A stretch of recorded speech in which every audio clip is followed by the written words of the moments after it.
Blood oaths rarely end in fairy tales, especially when signed in the shadow of a dying moon. She was a political sacrifice wrapped in white silk. He was the untamed monster of the north. But behind locked chamber doors, the greatest danger wasn't his claws, it was his devastating, gentle demand. Cold winds battered the ancient stone walls of Harrington Keep, carrying the unmistakable scent of wet pine and impending doom. Clara sat before a clouded, silver-backed mirror, her pale hands trembling violently as she pinned a veil of delicate white lace into her dark hair. She was an Omega, the lowest rung in the brutal, instinct-driven hierarchy of their kind. Born into a minor noble family that had foolishly funded the losing side of the Winter Rebellion, she was now the currency of their surrender. Her father, Lord Thomas Harrington, had not hesitated to trade her fragile existence for the survival of his estate. He had signed the treaty with a steady hand, binding his only daughter to Gideon, the Lycan King of the northern reaches. Gideon was a warlord whose very name made seasoned alpha generals pale. He was said to be more beast than man, a monstrous ruler who had conquered 6 territories and left the snow stained red with the blood of his enemies. Footsteps echoed heavily in the corridor, followed by the sharp creak of oak. Lord Thomas stepped into the bridal chamber, his expression unreadable. "It is time, Clara. The king's vanguard has arrived in the courtyard. Do not embarrass me. You will submit to him, as is your nature, and you will ensure House Harrington is spared his wrath." Clara swallowed the thick knot of terror in her throat. "Yes, father." The courtyard was a chaotic sea of armored men and massive cloaked Lycan warriors. Amidst them sat Gideon on a steed as black as pitch. He did not look like a mindless beast, but rather a king carved from granite. Broad-shouldered and towering, he wore heavy furs over dark steel armor. A jagged, faded scar cut across his jawline, a testament to his violent ascent to the throne. When his piercing, amber eyes locked onto Clara as she was led down the keep steps, her knees nearly gave out. The sheer, crushing weight of his alpha aura was suffocating. The wedding ceremony was a blur of ancient Latin rites and the heavy scent of burning sage. There was no celebration, no feasting. It was a transaction witnessed by stern-faced soldiers under a bleak, overcast sky. Before the sun had even set, Clara was shoved into the back of a heavily guarded carriage, the Lycan King riding silently beside the iron-reinforced wheels. The journey to Ironhold, the ancestral seat of the Lycan monarchy, took 3 grueling days through snow-choked mountain passes. When they finally arrived, the fortress loomed like a jagged obsidian tooth against the dark sky. Clara was immediately escorted by silent handmaidens to the king's chambers, a vast, drafty room dominated by a massive 4-poster bed draped in dark crimson velvet. Left alone, the reality of her situation crashed down upon her. She was an Omega, physically weaker, driven by biology to submit, entirely at the mercy of a sovereign known for tearing traitors limb from limb. When the heavy iron latch of the door clicked open, Clara flinched, retreating instinctively into the darkest corner of the room, pressing her back against the cold stone wall.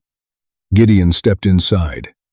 He had shed his armor, wearing only a loose linen tunic and heavy leather trousers. Without the steel plates, the sheer mass of muscle and hidden power in his frame was even more terrifying. He locked the door with a slow, deliberate slide of the iron bolt. Clara squeezed her eyes shut, pulling her knees to her chest, her breathing shallow and erratic. She waited for the pain. She waited for the beast to claim its property. Instead, silence stretched across the room, broken only by the crackling hearth. Then came the heavy, slow padding of his bare feet against the floorboards. He did not lunge. He did not rip the silk from her trembling shoulders. Gideon stopped several feet away, sinking slowly to one knee so that his massive frame was level with her cowering form. "Don't hide from me," the Lycan King growled softly. The sound was a deep, chest-vibrating rumble that demanded obedience, yet it lacked the jagged edge of cruelty she had expected. Clara dared to open one eye. Gideon's amber gaze was locked onto her, but his hands large enough to snap her neck with a single twist were resting openly on his own thighs. "I am sorry, Your Grace," she stammered, her voice barely a whisper. "I do not mean to displease you." "You smell of terror," he stated, his nose flaring slightly as he took in her scent, like crushed lavender and pure, unadulterated fear. "Did Thomas Harrington tell you I would devour you?" Clara nodded slowly, unable to lie to an alpha of his standing. A shadow passed over Gideon's rugged features, something akin to sorrow masking his usual stoicism. "I am a king, Clara. I am a warrior, but I am not a monster to my own mate. Come here." It took every ounce of her willpower to override her panicked instincts, but she crawled forward on the thick furs lining the floor.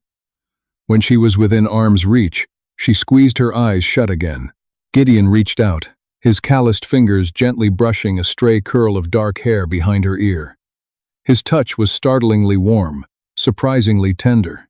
"Each night," he murmured, his voice vibrating in the quiet room, "you will sleep in this bed. You will not cower on the stones. And each night, I will wait until you realize I am not your executioner." True to his word, the ritual repeated itself. The first week at Ironhold was a grueling test of Clara's fractured nerves. By day, she navigated the freezing, treacherous halls of the fortress. By night, she retreated to the king's chambers.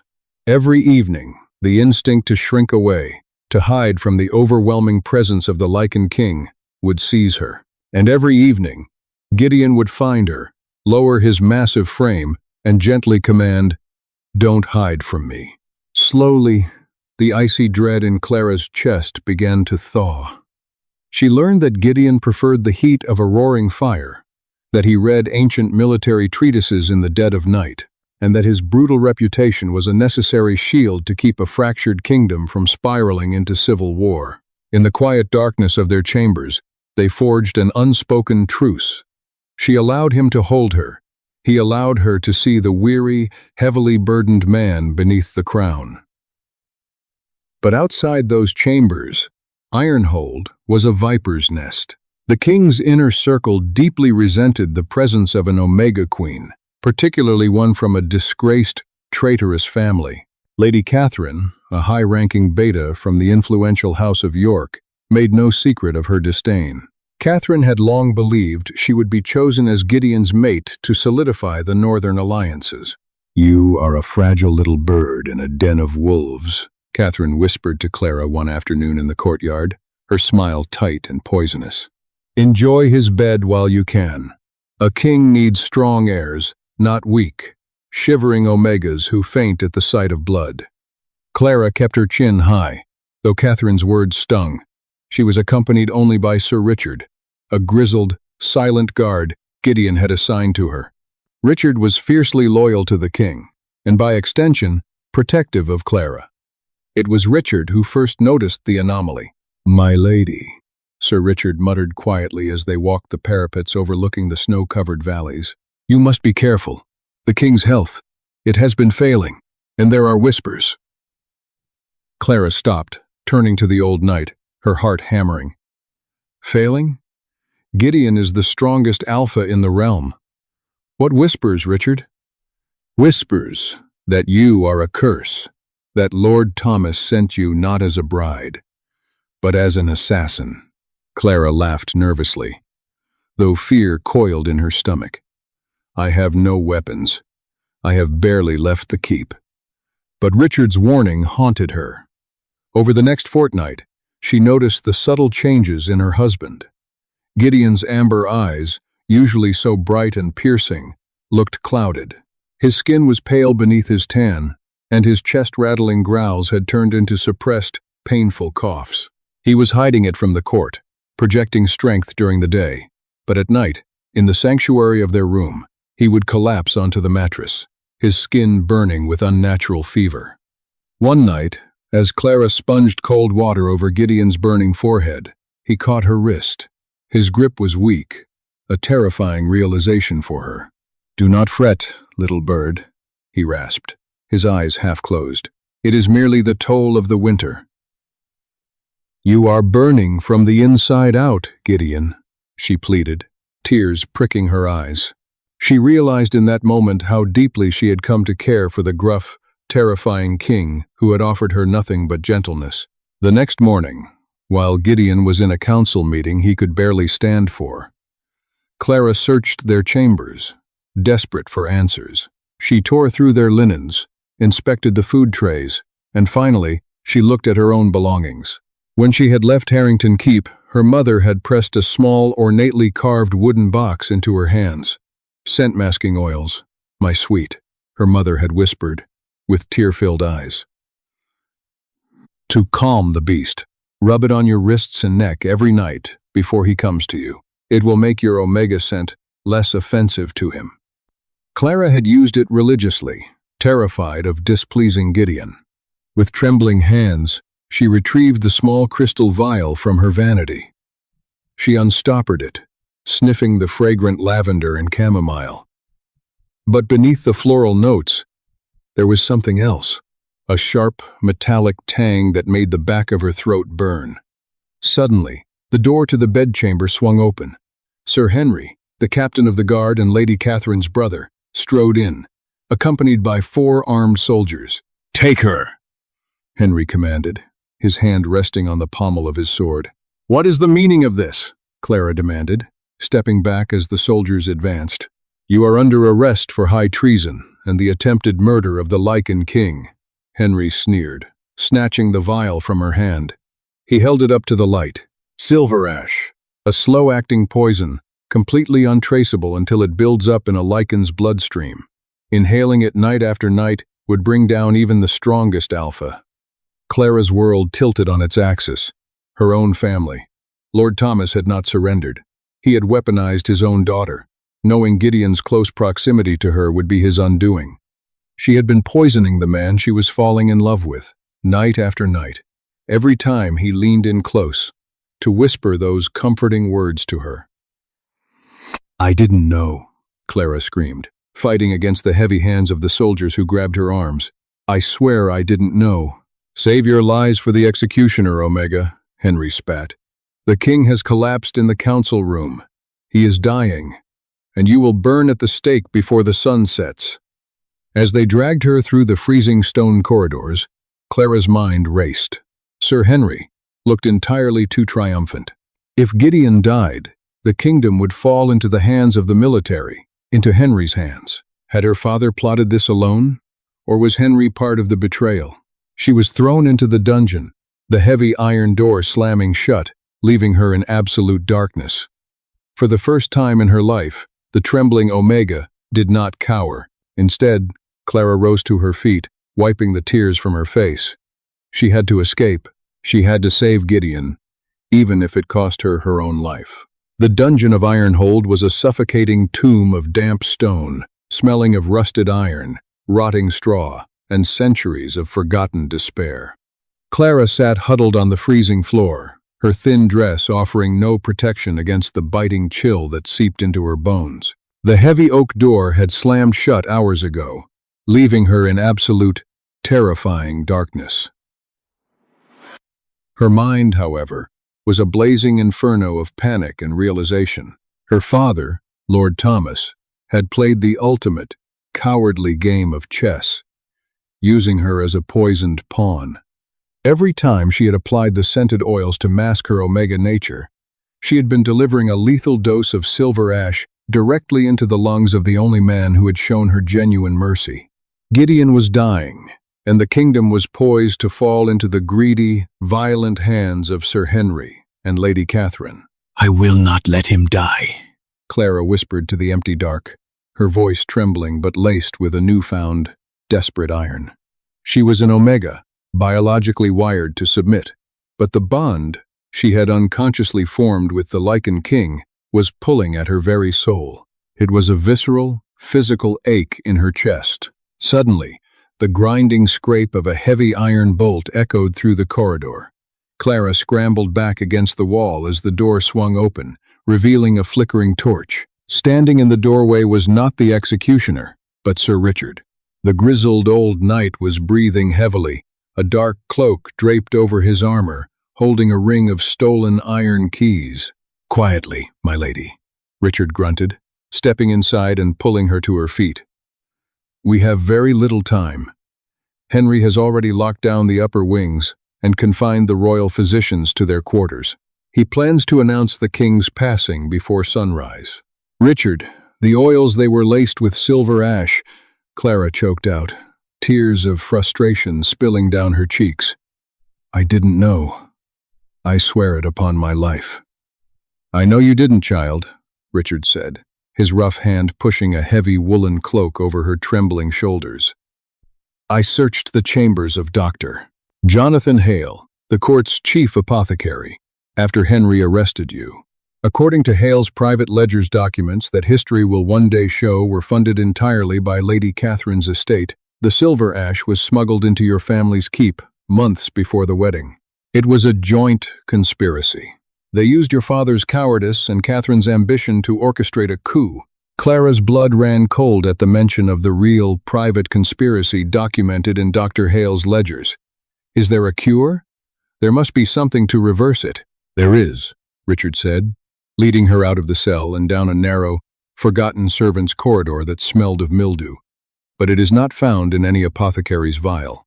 To purge silver ash from a Lycan's bloodstream, one needs the sap of the white vein hemlock. It grows only in the Crag of Thorns, a treacherous ravine 2 hours by horse from the keep. It is a suicide mission, my lady. The crag is heavily guarded by exiled rogues, men who were banished by Gideon himself." "Take me there," Clara demanded, her voice losing its characteristic tremor. "I will not let him die for my family's sins." The escape from Ironhold was a blur of shadows and held breath. Richard led her through the catacombs, avoiding the heavy patrols of Henry's loyalists. They emerged into the freezing, chaotic winds of the northern mountains.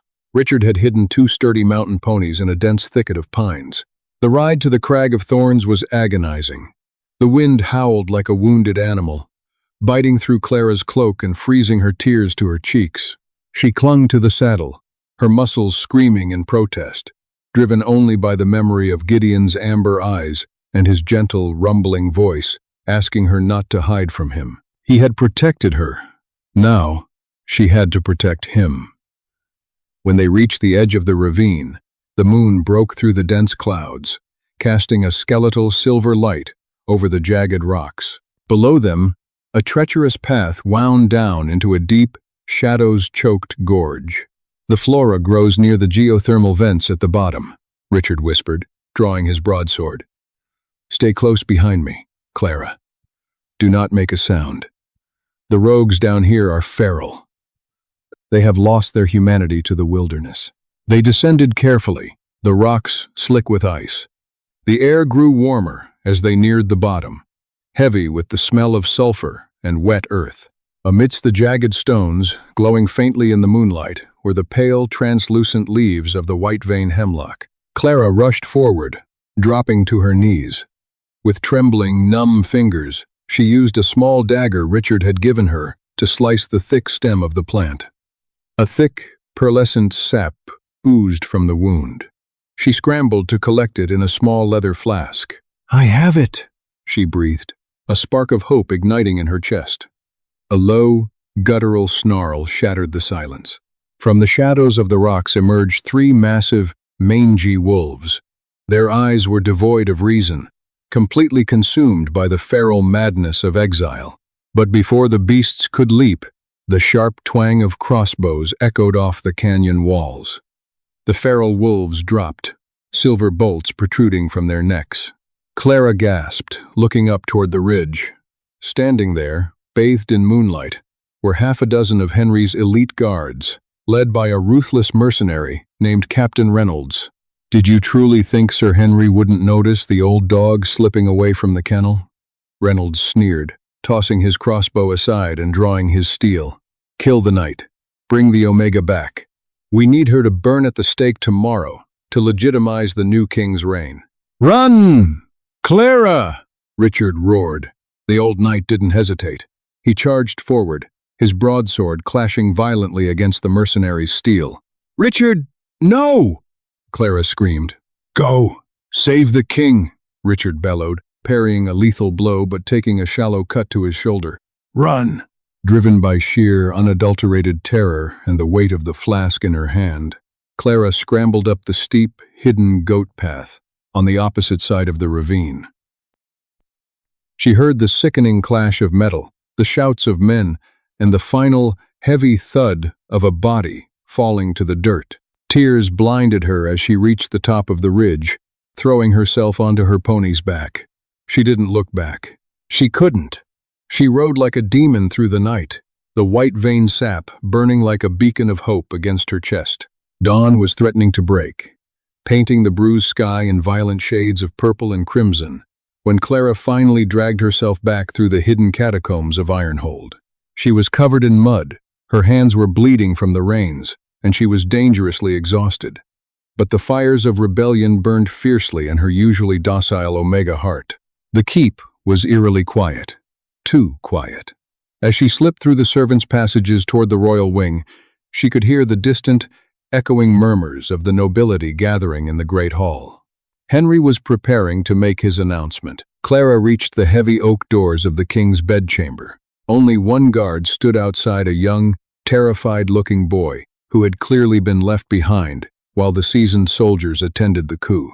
Clara stepped out of the shadows, her dark hair wild, her dress torn and bloodied. "Let me pass," Clara commanded. She had no alpha aura, no supernatural presence, but the sheer, unyielding desperation in her eyes made the boy take a step back. "My lady," he stammered. "The king is. The physicians say he is already gone." Clara shoved past him, throwing her weight against the heavy iron latch. The door gave way, and she stumbled into the room. The air was stagnant, thick with the scent of sickness and impending death. The roaring fire had been allowed to die down to mere embers. On the massive four-poster bed lay Gideon. The terrifying Lycan King looked like a ghost of himself. His skin was ashen, his chest barely rising. The faint, jagged scar on his jaw was stark white against his pale face. Standing over him was Dr. Jonathan Hale, packing his medical instruments into a leather bag. "You," Hale hissed, his eyes widening in shock. "You are supposed to be in the dungeon." "Get away from him," Clara snarled, pulling the small dagger from her belt. She stepped forward, her hand shaking violently. But she kept the blade pointed at the corrupt physician. "You foolish girl," Hale sneered. "It is over. The silver ash has bound itself to his heart. In 10 minutes, Henry will be declared regent. If you are found here, they will tear you apart." I said, "Get away from him!" Clara lunged, swinging the dagger wildly. Hale, a man of science and not of war, scrambled backward, tripping over a stool and falling to the floor. Clara dropped the dagger and rushed to the bedside. She unstoppered the leather flask, the pungent, bitter scent of the white vine hemlock filling the air. She lifted Gideon's heavy, lifeless head, her tears dripping onto his pale cheeks. "Please, Gideon," she sobbed, pressing the flask to his lips. "Please, don't leave me to them. Drink it." She tilted his jaw, forcing the thick sap down his throat. For a terrifying, endless minute, nothing happened. Gideon lay perfectly still. Clara collapsed against his broad chest, her sobs racking her frail body. She had failed. Richard had died for nothing. Then, beneath her ear, she heard it. Thump, thump. It was faint at first, then rapidly growing stronger. The heart of the Lycan King, the heart of the most feared predator in the north, began to beat with the force of a war drum. Suddenly, Gideon's massive chest heaved. He drew in a ragged, violent breath, his eyes snapping open. The cloudy dullness was gone. His eyes blazed with a terrifying, luminescent amber fire. The silver ash was being violently purged from his system, and the sheer power of his alpha aura exploded into the room, so heavy and suffocating that Dr. Hale whimpered and pressed himself flat against the floorboards. Gideon sat up, his muscles bunching and trembling as his body healed itself at an impossible rate. He looked down at Clara, who was weeping uncontrollably, clinging to his shirt.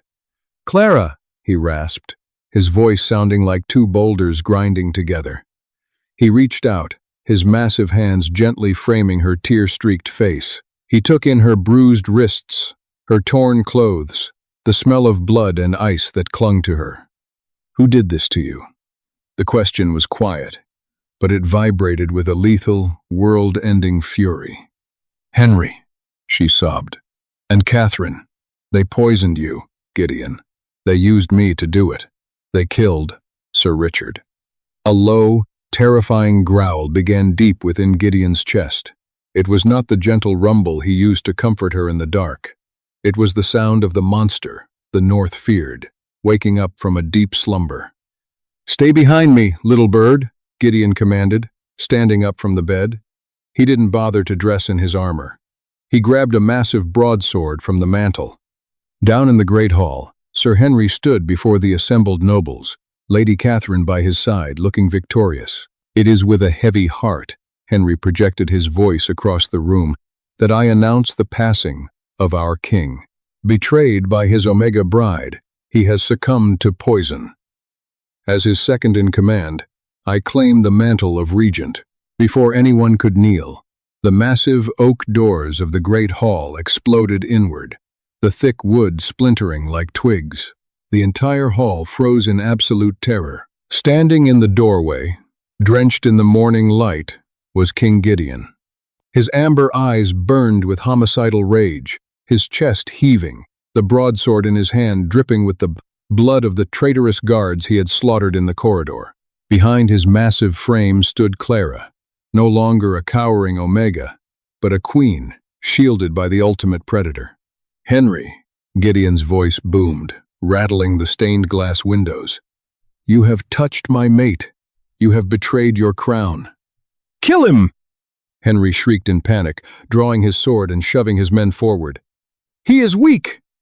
Kill him!" But Gideon was not weak. The king tore through the traitorous guards like a scythe through wheat. It was not a battle, it was an execution.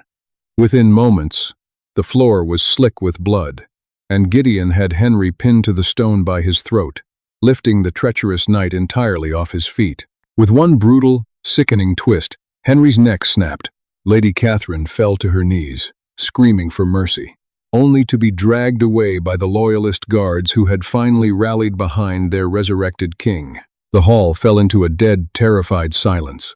Gideon dropped the body and turned, his chest heaving, his hands coated in blood. He walked slowly toward Clara. The nobility held their breath, expecting him to cast her aside now that his power was restored.